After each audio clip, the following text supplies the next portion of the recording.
Students, इससे पहले मैंने आपको पढ़ाया था कि किस प्रकार से केमिकल काइनेटिक्स जो चैप्टर है उसमें किस प्रकार से आप केमिकल रिएक्शंस निकालते हैं और chemical reaction, rate of chemical reactions, जिसमें कि हम उसके concentrations and change of pressures के हिसाब से रिएक्टिविटी लेस हो जाती है और प्रोडक्ट ज़्यादा इंक्रीज हो जाता है। यदि चेंज ऑफ प्रेशर्स होगा गैसीय मीडियम में तो रिएक्टेंट और प्रोडक्ट किस प्रकार से कार्य करते हैं। तो उसमें मैंने आपको जो टॉपिक्स पढ़ाए थे उस टॉपिक्स में आगे की ओर हम बढ़ते हुए मैंने ये भी पढ़ाया था रेट ऑफ केमिकल रिएक्शंस क्या होती है। तो rate of chemical reactions, the change in a concentration and the pressures of reactant and pressure with respect to time is called rate of chemical reactions. The type of the chemical reactions according to rate के according जो chemical reactions थी वो थी very fast chemical reactions and very slow chemical reaction and moderate speed chemical reactions. तो हमने ये सारी reactions इसमें पढ़ी थी और इनमें मैंने आपको बताया था कि जो very fast chemical reactions होती है वो हमारे किसी काम की नहीं होती है, क्योंकि वो इतनी स्पीड से होती है कि हम उसे देख नहीं पाते हैं कि किस हिसाब से उसका रेट ऑफ चेंजेस हुआ। इसी प्रकार से इसमें दूसरी थी एक्सट्रीमली स्लो रिएक्शंस, यानी बहुत ही स्लो रिएक्शंस, जिसमें कि आप जैसे किसी क्रिया को करने के लिए या किसी रिएक्शंस को रिएक्टेंट से प्रोडक्ट बनाने के लिए बहुत लंबा समय लग जाता है, तो उसमें मैंने आपको बताया था जैसे जंग का लगना। तो ये दो टॉपिक्स मैंने आपको उसमें समझाए थे कि किस प्रकार से ये क्रिया करता है। उसके बाद आता है इसमें जो तीसरा पॉइंट था वो हमारा था मॉडरेट, यानी मॉडरेट रिएक्शंस क्या कहलाती है। तो वो मैंने आपको समझाया था कि इस प्रकार की रिएक्शन है जो कि मॉडरेट होती है, यानी जिसमें एक निश्चित समय लगता है, फाइनाइट टाइम लगता है और उनमें बंधों का निर्माण भी होता है। तो इस प्रकार से मैंने कुछ रिएक्शंस आपको बताई थी, जैसे H2O2 तो गिव्स आउट आपने H2O और प्लस O2, ये मैं उसमें समझा रही हूँ आपको पहले प्रीवियस का ही। H2O2 तो 2HO और प्लस O2, यह फास्फीन था तो फास्फीन 2 फास्फोरस और प्लस आपका 3H2 बैलेंस करने पे रिएक्शंस ये बन गया। यानी एक फाइनाइट टाइम पर की गई जो रिएक्शंस होती है तो वह मतलब स्लो होगी, मगर वो इतनी स्लो नहीं होती है कि आप उसकी जो उसकी वैल्यूज होती है उसे फाइंड ना कर सके। तो इस प्रकार की जो अभिक्रियाएं होती है वो आपकी इसमें आ जाती है मॉडरेट केमिकल रिएक्शंस में। तो इसके बाद हमने आज हमारा टॉपिक था रेट ऑफ केमिकल रिएक्शंस जो हम पढ़ रहे हैं, उसमें किस प्रकार से आप रेट ऑफ केमिकल रिएक्शंस को दिखाएंगे। उसके 3 टाइप्स मैंने आपको समझाए। तो इसमें rate of chemical reaction, suppose A और गिव्स आउट आपके पास कोई बी प्रोडक्ट है, ठीक है। अब इसमें रेट ऑफ केमिकल रिएक्शन में ए क्या है, रिएक्टेंट, और बी क्या है, प्रोडक्ट, ठीक है। अगर हम प्रीवियस टाइम पे यानी सबसे पहले जब समय क्या था 0, यानी t इज इक्वल टू क्या है 0, तो उस वक्त जो आपका रिएक्टेंट था वो A0 है और उस वक्त प्रोडक्ट क्योंकि कुछ नहीं बना। आप देखिए ना, पहले आपको प्रोडक्ट एकदम नहीं मतलब मिलेगा, पहले आपको क्रिया करानी होगी, यानी रिएक्टेंट होगा। रिएक्टेंट मानो बात 5 minutes, 10 minutes, 15 minutes, after 1 hours वो आपको एक प्रोडक्ट देता है। तो इस प्रीवियस में जब समय 0 से स्टार्ट करेंगे तो उस वक्त आपका प्रोडक्ट क्या होगा, 0 होगा। फिर हमने लिखा t समय पश्चात, यानी t is equal to t times, ठीक है, आफ्टर t टाइम्स, यानी कुछ समय बाद। तो उस वक्त जो हमारा रिएक्टेंट था वो 80 था और उस वक्त यहाँ पर रिएक्टेंट 80 होने में ये यहाँ पे हमने समझ लीजिए BT लिख दिया, ठीक है। तो प्रोडक्ट आपको क्या मिला, t समय में BT, कैपिटल B प्रोडक्ट था तो उसको मैंने स्मॉल a से BT डिनोट कर दिया। अब देखिए यहाँ पर इसका वैल्यू और जो प्रोडक्ट है t समय पश्चात उसकी वैल्यू कितनी आती है, तो 80 बराबर आपके पास हो गया 80 मतलब t समय पश्चात जो रिएक्टेंट था वो कितना था, तो इसकी वैल्यूज हमने माना कि जो 80 है वो आपके पास A0 में से ये घट जाएगा, यानी A0 माइनस x ये है, यानी इसमें से आपने ये घटा दिया। यानी स्टार्टिंग में आपका रिएक्टेंट क्या था 0 A0 और t समय पश्चात कितना हो गया 80। तो 80 का वैल्यू कितना बोला मैंने, यानी सपोज इसको मान लीजिए x, यानी t समय पश्चात आपका रिएक्टेंट क्या है x है और प्रोडक्ट आपका BT हो गया। तो इस प्रकार से AT माइनस एक्स, उसमें से इतना प्रोडक्ट क्या हो गया, घट गया। तो यहां पर BT इज इक्वल टू कितना हो जाएगा, x हो जाएगा। ठीक है, इतना प्रोडक्ट हमें मिला। क्लियर है? यानी अगर आप t समय पश्चात उसकी जो वैल्यूज है वो है AT minus A0, AT minus कितनी है, A0। तो यहां पर अगर आप t समय पश्चात उसके रिएक्टेंट को देखते हैं तो AT की वैल्यू जो हम लिख रहे हैं वो लिख रहे A0 माइनस एक्स, यानी उसमें से आपका t समय जब 0 था तो उस वक्त रिएक्टेंट A0 था और t समय पश्चात का रिएक्टेंट कितना हो गया, हमने कहा AT हो गया। तो जो AT की वैल्यू है वो इसमें से घट जाएगी और जितना आपका यहाँ पे आएगा, यानी प्रोडक्ट जो आपको BT मिला वो कितना मिला, x मिला। यानी जितना यहाँ पे घटेगा उतना ही यहाँ पे आपको मिलेगा। समझ में आ रहा है बच्चों? यानी जितना हम यहाँ पे से घटाएंगे, अगर मैं x घटा रही हूं तो प्रोडक्ट में भी आपको क्या मिलेगा, x मिलेगा। तो रेट ऑफ रिएक्शंस के लिए ये हमने करा। अब रेट ऑफ डिसअपीयरेंस ऑफ ए, यानी रेट ऑफ डिसअपीयरेंस ऑफ ए, क्योंकि जो अभिकारक होता है यानी जो रिएक्टेंट होता है वो हर समय कम होता है और जो प्रोडक्ट होता है जो रेट ऑफ अपीयरेंस होता है वो हर समय क्या होता है, ज्यादा होता है। तो rate can not be change. ठीक है, तो हम इसमें रिएक्शंस करेंगे तो हम ऐसे दिखाएंगे आपको यहाँ पर कि हमने स्टार्टिंग में लिखा, ये समझ में आया कि जितना मैं इसमें रिएक्टेंट में से जो माइनस करूंगी उतना ही आपको प्रोडक्ट में प्राप्त होगा। यदि x मैंने मॉलिक्यूल्स इसमें से घटाए तो x BT आपको क्या होगा, प्राप्त होगा। तो यहाँ पे हमने लिखा, पहला हम रिएक्टेंट के लिए लिख रहे हैं, फॉर रिएक्टेंट तो लिखेंगे rate of disappearance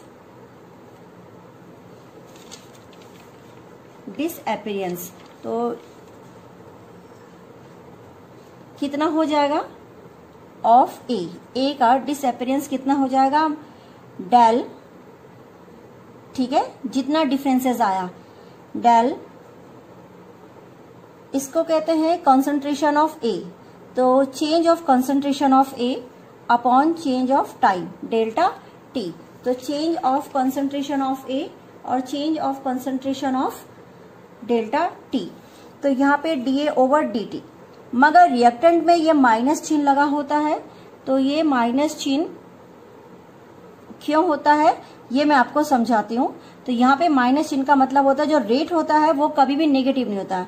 rate can not be negative. ठीक है, तो हमने यहाँ पे से क्या किया, देखो मैं इसकी वैल्यू बता रही हूँ कैसा है, डेल ए, यानी इसमें से आप क्या करेंगे, ये घटाएंगे। तो आप AT में से क्या घटाएंगे, डेल ए की वैल्यू होगी AT माइनस A0 अपॉन कितना हो गया, T माइनस 0, यानी T समय में से T0 समय घटेगा तो T माइनस 0, AT T समय पश्चात और A0 क्या है, पहले। तो ये यहाँ पे आपका आ गया। अब आपने क्या किया, इसको यहां से हटा लीजिए, इसमें आपको प्रॉब्लम लगेगी। तो ये मैंने लिखा AT माइनस A0 और T माइनस 0। ठीक है, अब इसके बाद हमने क्या किया, यहां पर से वैल्यू रखी। AT की वैल्यू कितनी है, T समय पश्चात A0 माइनस एक्स और माइनस A0 कितना है, A0 कितना है, वो A0 ही है, उसकी वैल्यू इतनी है, अपॉन T आ गया। इससे ये कैंसिल हो गया तो ये आ गया माइनस एक्स अपॉन T। तो क्यों भी रेट जो होता है वो कभी नेगेटिव नहीं होता, इसलिए हमें इसके आगे एक नेगेटिव साइन लगाना पड़ता है ताकि इसकी वैल्यू कितनी आ गई, एक्स अपॉन टी आ गई। ठीक है, ऐसे ही जो रिएक्टेंट होता है वो हर समय क्या होता है, लेस हो जाता है। ठीक है, और वो कभी भी नेगेटिव नहीं होगा। अब हम आते हैं रेट ऑफ, किस में आते हैं, rate of appearance of B, यानी रेट ऑफ बी में आएंगे। तो हमने लिखा यहाँ पे रेट ऑफ बी, ये अपीयरेंस हो जाएगा यहाँ पे of B is equal to delta B upon delta T. ये नेगेटिव नहीं आएगा क्योंकि यहाँ पर जो प्रोडक्ट है वो क्या है, बढ़ के बनेगा। तो इसमें आ जाएगा डेल्टा बी यानी बी टी माइनस 0, तो upon T minus 0। B T की वैल्यू कितनी है, X, X minus 0 upon T, this equal to X upon T. तो देखिए आपके पास यहाँ पर ये इस प्रकार से आ रहा है कि अगर किसी भी ए का जितना आपका रेट ऑफ चेंज था उतना ही बी का रेट ऑफ चेंज भी होगा, यानी रिएक्टेंट और प्रोडक्ट आपस में क्या होंगे, बराबर होंगे। ये रिएक्टेंट का है, ये इसका है। तो कभी भी अगर पूछा जाए कि rate of the disappearance of A negative क्यों है, तो वो नेगेटिव किस लिए बनाने के लिए, पॉजिटिव बनाने के लिए, क्योंकि rate can not be negative. तो देयरफॉर डेल्टा ए अगर आप निकाल रहे हैं तो वो माइनस आ रहा है, इसलिए मैंने बाहर से माइनस चिन्ह लगाया, जिसको क्या कर देता है, प्लस कर देता है। तो एक बार इसके स्क्रीनशॉट ले लीजिए।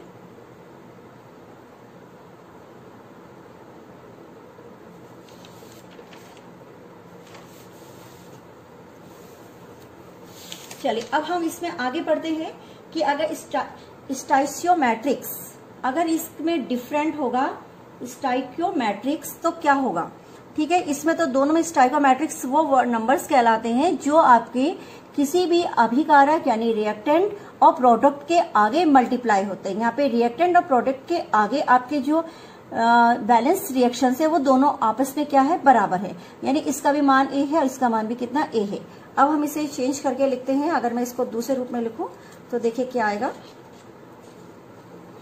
फॉर एग्जाम्पल्स मैंने एक रिएक्शंस ली कोई भी दूसरे पार्ट की, और उसमें मैंने लिखा आपके पास कि कोई भी रिएक्शंस लिखना चाहें तो वो आप लिख सकते हैं। हमने लिखा 2A गिव्स आउट B और इसके आगे लिख दिया 3। तो यहाँ पे जो ये है स्टाइचियोमेट्रिक्स वो डिफरेंट है, ये 2 है, ये 3 है। इसको कहते हैं स्टिकोमेट्रिक।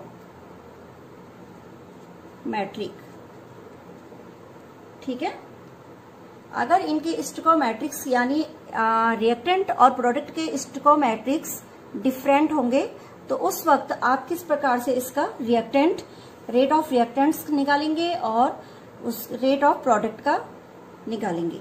तो हमने लिखा रेट ऑफ पहले से स्टार्टिंग करी t इज इक्वल टू कितने पर, एट टाइम t0 पर, तो ये हो जाएगा a0 और यहाँ पे कितना हो जाएगा, क्योंकि t समय पे क्या है वो 0 है।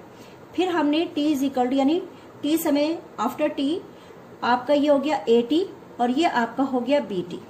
ठीक है, अब at यहाँ पे से जितना स्टाइचियोमेट्रिक्स होगा उतना आप माइनस करेंगे, तो ये जाएगा 2x। समझ में आया स्टूडेंट्स, ये 2 है आगे मल्टीप्लाई, तो हम वैसे x करते हैं तो ये इंटू करके 2x हो गया।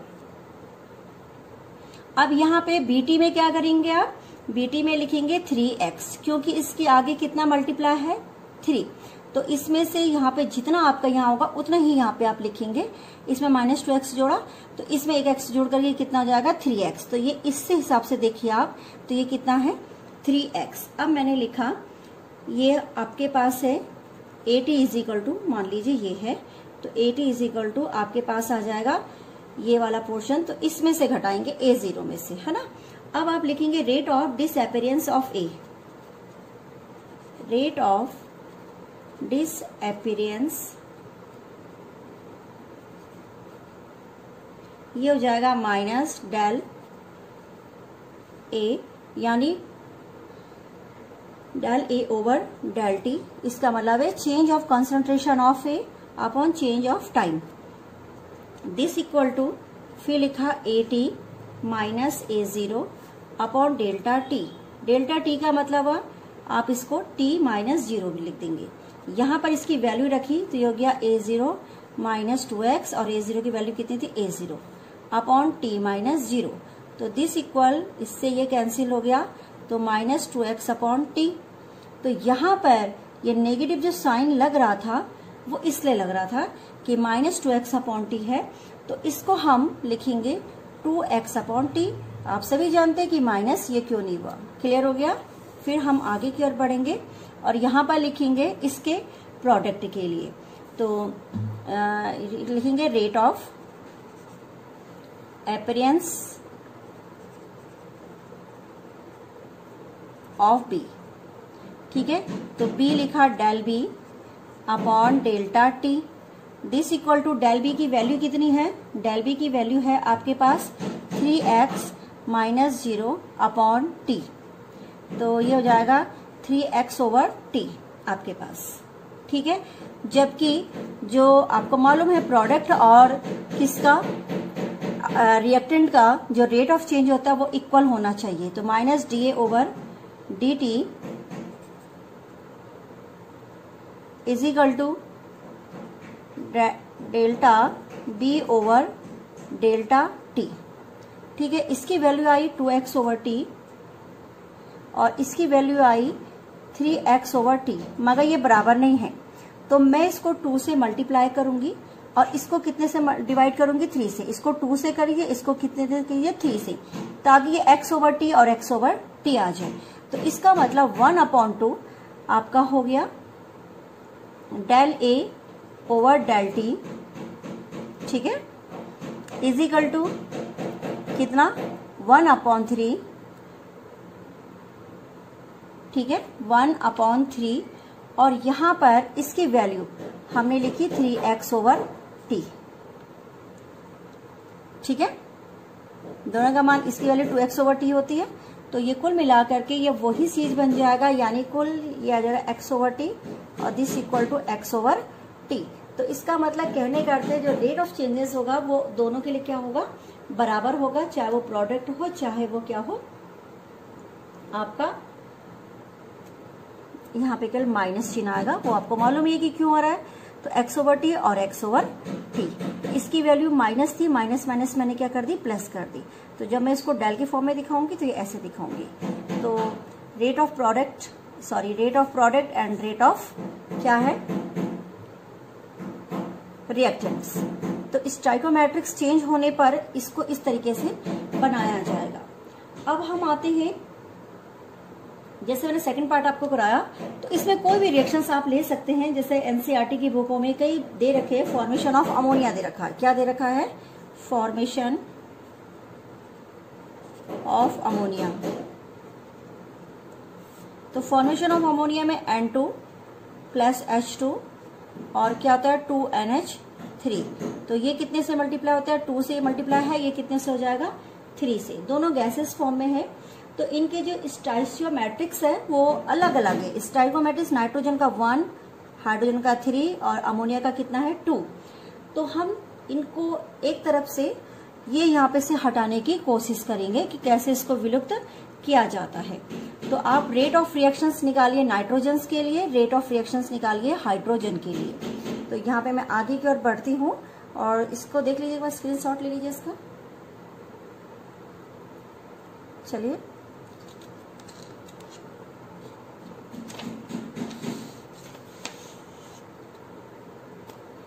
लिखिए रेट ऑफ हाइड्रोजन्स। ठीक है, तो हाइड्रोजन्स के लिए रेट ऑफ हाइड्रोजन्स निकालने के लिए रेट ऑफ हाइड्रोजन्स यानी इसका रेट ऑफ रिएक्शंस किसका निकालना है, हाइड्रोजन्स का, और रेट ऑफ नाइट्रोजन्स। ठीक है, और ऐसे ही रेट ऑफ अमोनिया। ये दोनों क्या है, रिएक्टेंट, और ये क्या है, प्रोडक्ट।